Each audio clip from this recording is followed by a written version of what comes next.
इसके पश्चात जब डोनर के एग्स निकाले जाते हैं, एआरटी एक्ट में ये प्रावधान है कि आइडियली 7 एग्स जो है वो हमें एक डोनर से निकालने चाहिए। तो लॉ हमें ये छूट देता है कि जितने फॉलिकल्स बने हैं उन्हें हम एस्पिरेट करें, परंतु यथासंभव बहुत ज्यादा फॉलिकल्स नहीं बने, क्योंकि इससे डोनर की जान को जो है वो कभी कभी खतरा हो सकता है।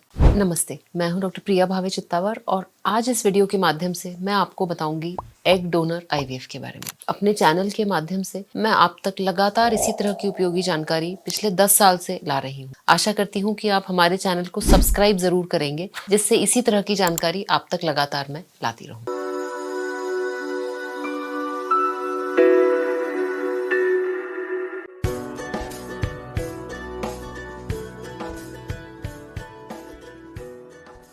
डोनर एग आईवीएफ ऐसा आईवीएफ जहाँ पे वो महिला या तो जिसका एग्स का रिजर्व या क्वालिटी बहुत पुअर है, या फिर ऐसी महिला जिसको प्रीमेच्योर मीनोपॉज यानी समय से पहले एग्स खत्म हो गए हो, ऐसे केसेस में दूसरी महिला से अंडा लेकर हस्बैंड के स्पर्म से उसे फर्टिलाइज करके एम्ब्रियो बनाया जाता है और इस एम्ब्रियो को जो रेसिपिएंट महिला है उसके यूट्रस में ट्रांसफर किया जाता है। इसको हम थर्ड पार्टी रिप्रोडक्शन भी कहते हैं, क्योंकि इसमें एग किसी थर्ड महिला, डोनर महिला का होता है, स्पर्म हस्बैंड का या पार्टनर का होता है और यूट्रस कमिश्निंग कपल है उसकी महिला का होता है। एग डोनर के फील्ड में पिछले 2 सालों में कुछ चेंजेस आए हैं, क्योंकि एआरटी एक्ट हमारे देश भारत में लागू हो चुका है।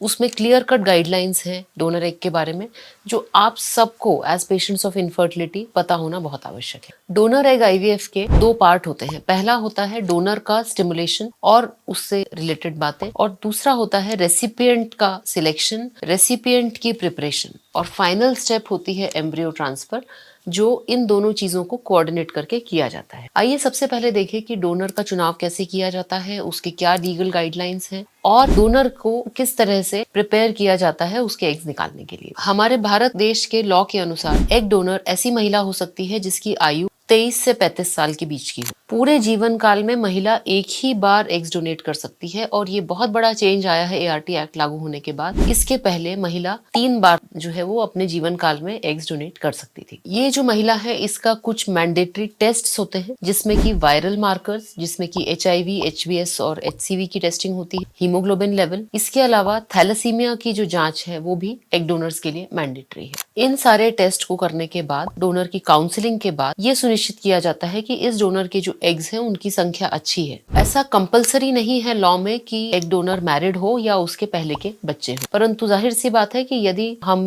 एग डोनर का सिलेक्शन करना चाहते हैं तो हम ऐसे डोनर्स को प्रेफर करते हैं जिनकी फर्टिलिटी प्रूवन हो, यानी जिनके अपने खुद के पहले कम से कम 1 बच्चे हो, परंतु ये लॉ के द्वारा बाइंडिंग हमारे ऊपर नहीं है। डोनर के सिलेक्शन के बाद माहवारी के पहले दिन से उनको फॉलिकल स्टिमुलेटिंग हार्मोन के इंजेक्शन लगाए जाते हैं। डेली इंजेक्शंस लगाए जाते हैं लगभग 10 दिन तक, और इसमें तीसरे, 5वें और 7वें दिन सोनोग्राफी की जाती है। जब फॉलिकल्स का साइज 17 से 18 मिलीमीटर पहुंच जाता है तो डोनर्स को ट्रिगर इंजेक्शन लगाया जाता है और इसके 35 घंटे के बाद में एग्स को निकालने की प्रक्रिया की जाती है। डोनर्स जब एग डोनेट करते हैं तो 2 चीजें बहुत इंपॉर्टेंट हैं। सबसे पहला, जो रेसिपिएंट कपल है उनको डोनर का 1 साल का हेल्थ इंश्योरेंस लेना पड़ता है। वो हेल्थ इंश्योरेंस एग डोनेशन की पूरी प्रक्रिया या उसके बाद के 1 साल में यदि डोनर को कोई हेल्थ इश्यूज अराइज होते हैं तो उसको कवर करने के लिए होता है, और मेरे हिसाब से ये बहुत ही अच्छी चीज है। दूसरा बहुत इंपॉर्टेंट है कि हर डोनर को एक एफिडेविट साइन करना होता है कि वो अपने जीवन में पहली बार एग्स डोनेट कर रही हैं, इसके पहले या इसके बाद वो एग्स डोनेट नहीं करेंगी। इसके पश्चात जब डोनर के एग्स निकाले जाते हैं, एआरटी एक्ट में ये प्रावधान है कि आइडियली 7 एग्स जो है वो हमें एक डोनर से निकालने चाहिए। हमेशा ऐसा संभव नहीं होता कि हम 7 ही एग्स डेवलप करें, तो लॉ हमें ये छूट देता है कि जितने फॉलिकल्स बने हैं उन्हें हम एस्पिरेट करें, परंतु यथासंभव बहुत ज्यादा फॉलिकल्स नहीं बने,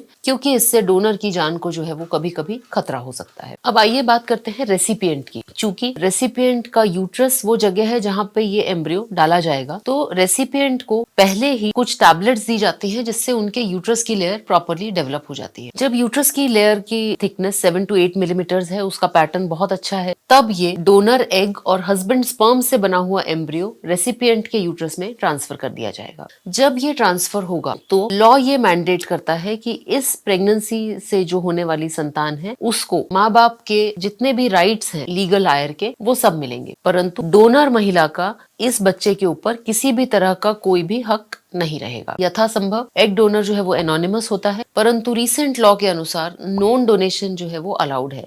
तो आपके घर की कोई फ्रेंड या महिला जो है वो एग डोनर बन सकती है, बशर्ते कि वो सारे वो जो क्राइटेरिया बताए हैं वो उसे फुलफिल कर रही हो। डोनर एग से जब एक बार प्रेगनेंसी आ जाती है तो ये किसी नॉर्मल प्रेगनेंसी की तरह ही प्रोग्रेस करती है। इसमें कॉम्प्लिकेशंस का चांस ज्यादा नहीं होता। हाँ, कुछ केसेस में यदि रेसिपिएंट की उम्र ज्यादा है तो उसके उम्र के हिसाब से डॉक्टर अपना सुपरविजन और ज्यादा बारीकी से करते हैं, परंतु डोनर एग के कारण प्रेगनेंसी में किसी तरह की कोई जटिलता अलग से नहीं आती है। आशा करती हूँ डोनर एग आईवीएफ के बारे में ये जानकारी आपको पसंद आई होगी। धन्यवाद।